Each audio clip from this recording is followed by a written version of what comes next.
when I first met with Nina, I remember sitting in the Color Force office, and she just laid it out for me right away. Like when they had listened to the podcast, and this is where it's going to start.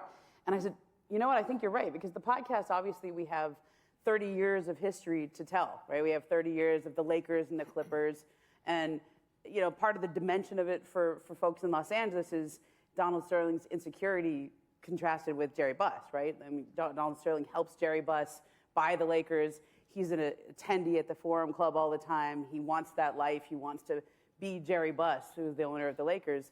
And you can't just buy your way into being Jerry Buss. You have to, Jerry Buss has parties that people actually want to go to. Donald hires impersonators to play Marilyn Monroe at his parties and sort of forces them to go and wear white. And there's a sort of there's a sense that when I did the podcast, I thought that was a dimension of the story that we needed to tell. But when you make a TV show, I think that you start with the action, and the show, I think, focuses a lot more on the team that experienced going through all that. That's what I covered in real time.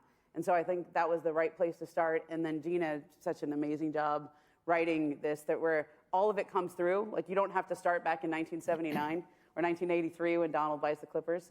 And so I think it all comes through, but the action starts right when the tape comes out, which is essentially when the podcast starts, right? The podcast starts with the fight at Nordstrom's, and not Nordstrom, but Neiman Marcus, right? If you watch episode 1. So yeah, I think it moves a lot faster that way, and we don't have to feel like we need to go back 40 years.